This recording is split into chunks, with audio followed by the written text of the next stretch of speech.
प्रिय भाई और बहनों, आज का शुभ संदेश के लिए आप सभी को हम स्वागत करते हैं। मरुभूमि के अंधकार से ना डरूंगा मैं कभी भी।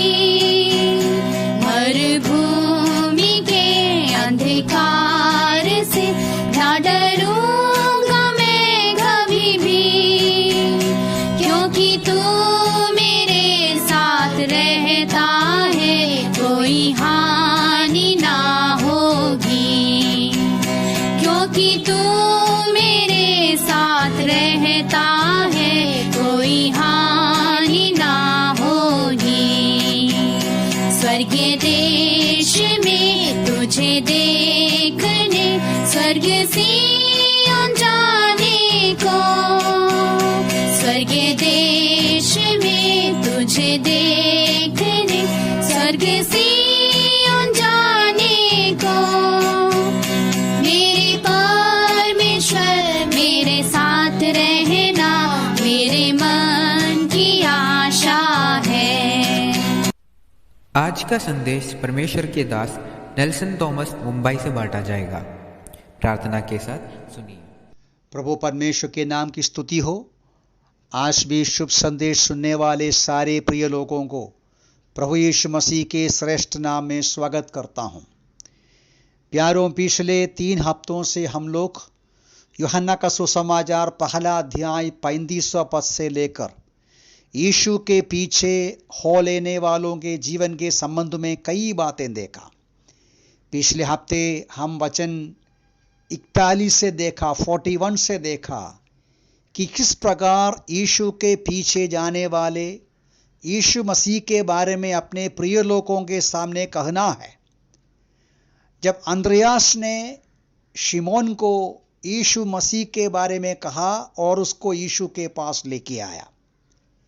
42 पद में इस प्रकार पढ़ते हैं, यीशु मसीह शिमोन की ओर दृष्टि करके कहा, तू यूहन्ना का पुत्र शिमोन है, तू कैफा अर्थात पतरस कहलाएगा। प्यारो, यहां एक महत्वपूर्ण सच्चाई हमारे सामने आते हैं। एक चिन्ह के रूप में हमें समझने के लिए हम पढ़ते हैं या देखते हैं, यीशु मसीह के पीछे आने वालों का जीवन में संपूर्ण परिवर्तन यीशु मसीह देते हैं। उनका नाम बदल डाला। उनका नाम कहा कि तुम्हारा शिमोन नहीं, पतरस बन जाएगा। यह केवल शुरुआत है। यहां से लेकर हम देख सकते हैं किस प्रकार यीशु मसीह के पीछे जाने के द्वारा शिमोन का नाम बदल जाते हैं। वो पतरस या पत्थर नाम में अर्थ बदल जाते हैं। उनके अंदर बदलावट और परिवर्तन का शुरुआत होता है और आने वाले दिनों में आप उसके जीवन में परिवर्तन को देखेंगे। पवित्र शास्त्र बाइबल हमें सिखाते हैं, जो कोई आज यीशु मसीह में है, पुरानी बातें बीत गई, देखो सब कुछ नया बन गया। ये एक महत्वपूर्ण सबक हमारे मन में रखना अवश्य है। यीशु के पीछे हो लेने वाले जीवन में रूपांतर होते जाते हैं। नया जीवन, नया नाम, नया स्वभाव उनका बनते जाते हैं या उनका बन जाते हैं। जब हम 47 वचन में नीचे 47 वचन में जाते हैं तो हम देख सकते हैं कि किस प्रकार फिलिपुस ने नथनएल को यीशु मसीह के पास लेके आते हैं। अब नथनएल जैसा यीशु के पास आया, नथनएल से यीशु ये शब्द कहा 47, देखो वास्तव में एक इस्राएली, इसमें कोई कपटता नहीं है। नथनएल आश्चर्यचकित हो गया। नथनएल ने पूछा, तू मुझे कैसे जानते हो? यीशु ने उसे उत्तर देते हुए कहा, इससे पहले कि फिलिपुस ने तुझे बुलाया, जब तू अंजीर के वृक्ष के तले था, मैंने तुझे देखा। प्यारों, एक और महत्वपूर्ण सबक हमें यहां मिलते हैं। आप और मैं जो प्रभु यीशु मसीह के पास आए हैं या आते हैं, हमारे मन में रखना है प्रभु यीशु मसीह हमें जानते हैं। कब से जानते हैं? हम उसके पास पहुंचने के पहले जानते हैं। यीशु बोला, नथनएल, मैंने तुमको देखा। कब देखा? फिलिप्पुस तुमको बुलाने के पहले। तुम फिलिप्पुस के मुंह से मेरे बारे में सुनने के पहले, जब तुम अंजीर के वृक्ष के सामने बैठा था, मैंने देखा।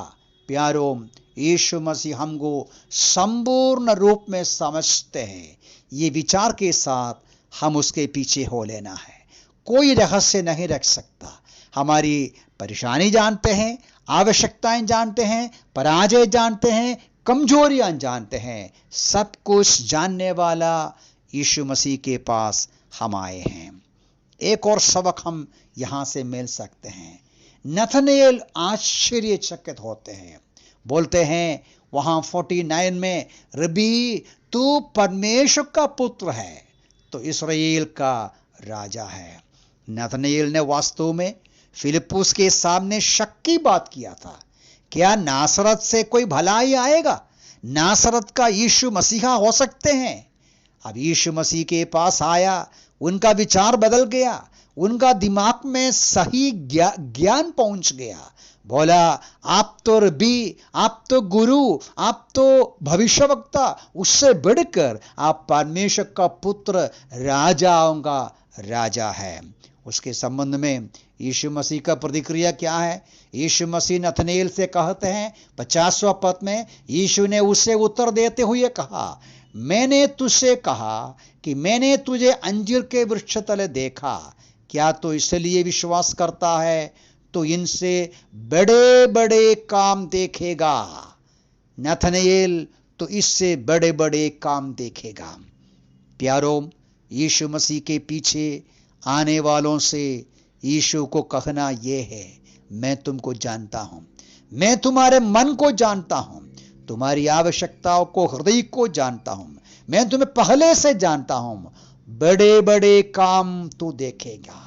आज आप और मैं जो स्वीकार किया, जो पाया, प्रभु यीशु मसीह में जो पाया, आनंद जीवन, आत्मा का उद्धार और आत्मा की शांति, सब कुछ हमने पाया। यीशु का कहना है और भी अधिक तुम देखोगे। बहुत वर्णन करने का वचन है, मैं यहाँ बंद करना चाहता हूँ। प्रभु हमें सहायता करे। 3 और महत्वपूर्ण बातें आज हमने देखा और यहाँ से हम पाते हैं, वो ये है, यीशु के पीछे जाने वाले उनका बदलावट होते जाते हैं। यीशु मसीह के पीछे आने वाले मन में रखना, प्रभु हमें संपूर्ण रूप से जानते हैं और यीशु मसीह के पीछे आने वालों को यीशु मसीह वायदा के रूप में कहते हैं, और भी बड़े बड़े काम तुम देखोगे। प्यारों, आज हम जो अनुभव कर रहा है शुरुआत ही है। प्रभु यीशु मसीह से और भी बड़े बड़े कार्य आप अनुभव करेंगे। वो महान प्रभु का हम धन्यवाद करेंगे। वो गुरु है, वो और मसीहा है, परमेश्वर का पुत्र है, राजा है, कबूल करके उसके सामने हम दंडवत करें, उसकी स्तुति करें, प्रशंसा करें। प्रभु के नाम की महिमा हो।